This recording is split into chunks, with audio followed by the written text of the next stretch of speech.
Well, here we are. Look at the way my head looks. Isn't this the craziest thing you ever saw? This is the way I'm doing this video. I'm only kidding. I'm just monkeying around with this. Look at there's my nose. Look at that. Isn't that crazy? The things we can do to have fun in life. The things we can do to... Hi, my name is Bill, and hello all you people out there. Great to see you. Let me see if I can see. There's my eyes. And let's turn that off. There we go. All right. Hello, everybody. Just want to stop in, say hello to all you Facebook people out there. And I like to start with a joke or two. There's these two guys, right? I'm monkeying around while I'm talking. There's these two guys, and they're walking in the woods, and as they're walking in the woods, the one guy said to the other, "Hey, there's a grizzly bear in front of us." The other guy says, "Holy cow." So he says, "What do you think we ought to do?" And the other guy said, "I think we ought to run." And the other guy says, "What are you, crazy? We can't outrun a grizzly bear." The other guy says, "I don't have to outrun a grizzly bear. I just have to outrun you." So true, isn't it? I mean, isn't that the way we are now? We really don't care about other people a lot of times as long as we're okay. And in some cases that has to be. I know when you're an alcoholic or a drug addict or you have problems like that, the first thing you need to do is take care of yourself in order to take care of your children or your loved one. I think there's an old thing back years and years ago. You get on an airplane and they used to have the mask drop down, and they would say, "Put your mask on first and then assist your children." And I used to think, boy, that's a self-centered thing. Why wouldn't I help my kids first? Well, the reason became quite evident, and that is, if I couldn't breathe and put my mask on first, I wasn't going to be able to help the children. So I call it the airplane mask effect, and it is. Sometimes we do need to help ourselves,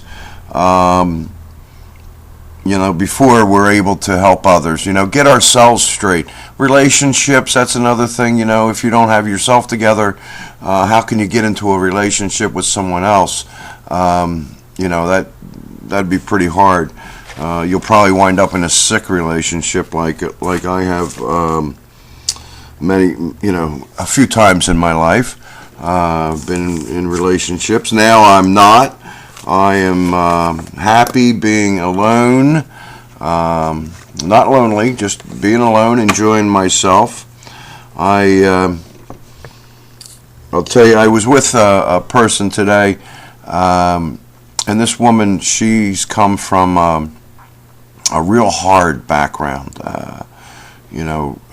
getting through things and struggles money-wise, relationship-wise, drugs, alcohol, parents, all these things, and all she ever wanted was her daughters.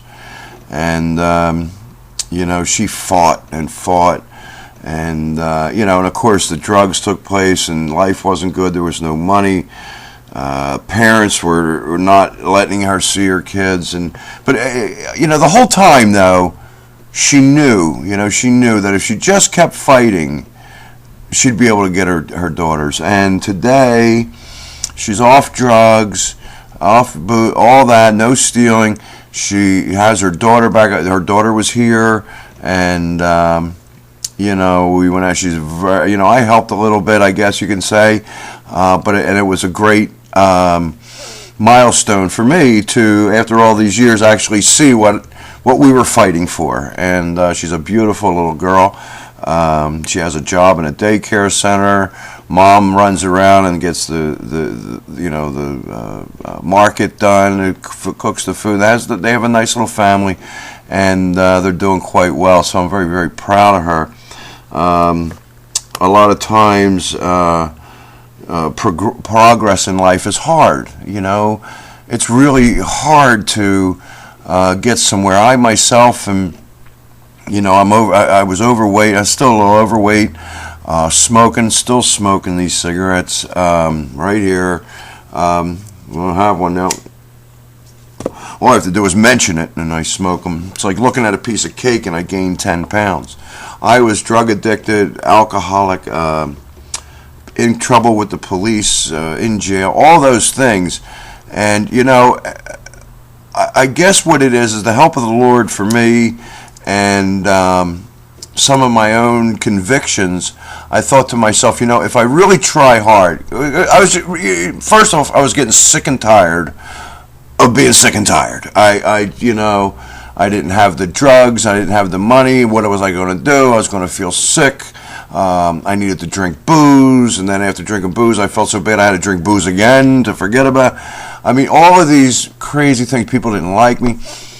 And, I was really going nowhere fast. And I resigned at one point. I remember resigning at one point and saying to myself, you know what? Screw it, man. This is what I'm going to be. I'm going to be that drunk you see walking down the street. I'm 50 years old. I'm going to be the drunk walking down the street. People are going to say, get in the house to their kids. Here he comes, close the doors. I didn't care. I was going to be that person. And I was quite happy with that. I go to the liquor store at 9 o'clock when they open, get my little half pint of vodka, and live my day that way. And that's what I was going to do. Nobody was going to stop me, and I was happy about it. What a sad way of living. And I didn't know what else to do. I was scared, I'll get into fear in a little bit, but I was scared. I was scared of being alone. I was scared of what life was going to bring me. Am I going to be able to do this and that? I was scared. I was really scared. I didn't believe in God would help me. I didn't believe in faith. I didn't believe in that. I believed in what I knew worked. And what I knew worked, excuse me, was a bottle of liquor, a drug. I knew that worked. 100% of the time, I would drink that booze. 100% of the time, I would take that drug. And 100% of the time, it would do what I wanted it to do. Now, when I prayed, and these people in AA and NA said, pray, and maybe you'll get what you want. Well, that was a hard sell. I was already getting what I wanted. It was 100% pure. Why should I believe in God? Well, guess what? This one guy kept coming over my house, taking him to these damn meetings. And I was like, I don't want to go to your stupid meetings. I don't want to meet you weird people. I'm done with it. Leave me alone. I'm fine. Then he said, I'll buy you a sandwich and a pack of cigarettes. Well, I was broke too. So I said, well, fine, I'll go. So I went, and he told me at the end of the day, he says, this is a young kid. He said to me, Bill, he said, look, tomorrow, why don't you try not to drink, because that's all I was doing. I wasn't taking any drugs, because the liquor store was quite convenient. And I said, no, that ain't going to happen. No way. No, thank you. I said, I'll do it one condition. I said, let me call you at the end of the day and tell you I didn't drink. And this guy said, you know what? You don't have to report to me. I said, well, yeah, I do, and I'm going to tell you why. Because I've been reporting to myself, and it ain't working out so well. And he said, all right. So I called him, and this poor guy, I called him that day. I called him the next day. I called him the day after that. The day after that, I think I went up to like 40 days sober, calling this guy every day. Poor guy's like, oh, Jesus, here's Bill again, But I needed that, And I'd love to say that, life goes on happily ever after, but there's been problems where I forget my faith and off I went. It's been quite a while now, it's been over a year, and, that, thank the Lord, but, this guy really, saved my life, really. I'd been dead by now, for sure, probably drive a car or anything, which, speaking of, there's the bad story, but the good story is today I'm losing weight. I got a couple guys on the internet, guys I grew up with. One guy's a real physical guy and runs, and strong and all. And he's teaching me how to go to the gym, how to exercise. I know I would say, oh, everybody knows how to exercise. Really you don't. Tips on doing that.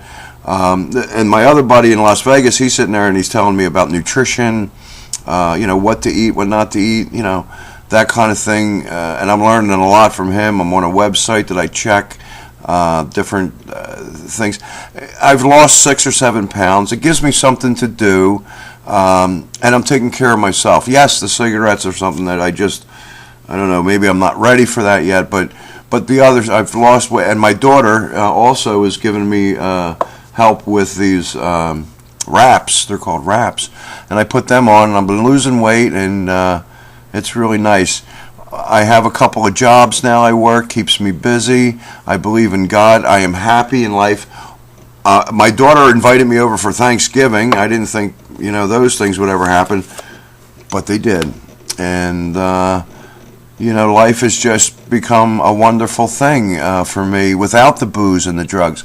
I enjoy life, just what God gives me. I'm happy for things that I have, and it takes a village. It really does take a village. We as human beings, we say to ourselves, I don't want to ask anybody for help. I can do this on my own. Those reality sets in. No, you can't. Number one, people are going to teach you things that you didn't know. Hello. Secondly, people are going to encourage you. Hey, maybe you fell down this time, but get back up and let's try it again. Those kind of things. I have money. Not a lot. I'm saving for a car. I don't steal. I don't take drugs. I don't drink. I don't womanize. I go on dates, and I try to, and I think I do treat people with respect. My progress in life has been just wonderful. And that's all just by believing in God and making a few changes. No booze, no drugs. But fear really grows into it, and that's where I'm going to here is this fear.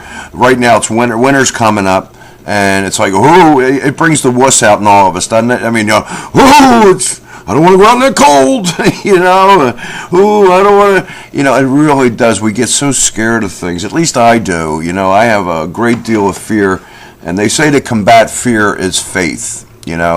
Have faith in God that He's going to do, or whoever your God is, He's going to do whatever, if He wants it done or she wants it done, it's going to happen. What do they say? Faith. Why faith if fear, and why fear with faith? Something like that. And I believe that we do that. We start off with fear with peer pressure. When we're kids, hey, you want to go have a joint and a beer down in the woods down on Cobb's Creek? My first thing was, oh yeah, why? Why did I do that? Because I was afraid. One, if I hung out with the nerds and they were all acing tests and showing up to school and I didn't fit in with these guys, well, now I drop out. I'm scared of that. These other guys are hanging around the girls. They're drinking some beer. You feel good. I could dig that. That's easy, So I'm scared to try the hard stuff.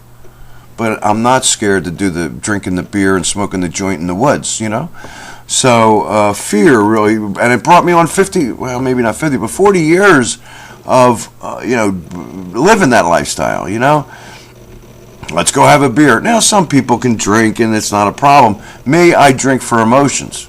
I feel a certain way. I'm going to drink and get out of my head. That's what we call it. So peer pressure was a big thing. Oh, everybody's doing it. Why wouldn't you do? You got to do it too. Oh, of course I will. Of course I will. You guys are doing it. I'll do it too. And I remember my mother used to say, if Johnny jumped off the bridge, would you jump off the bridge? There's a lot of, a lot to say in that scenario. Yeah, I would actually, and that's the truth of the matter. I would jump off the damn bridge. But I don't live my life with fear anymore. Not that I'm not scared of things. I'm scared all the time. But I say, okay, if you're scared to do something, then just do it scared. Plain and simple. Just do it scared, You know, I had to go to the eye doctor the other day, and you know, I get in there, and you know, I haven't been to an eye doctor for years. You know, I get in there, and I want these new glasses. I mean, I just want to make sure that I can see, and you know, my style. You know, want to look younger.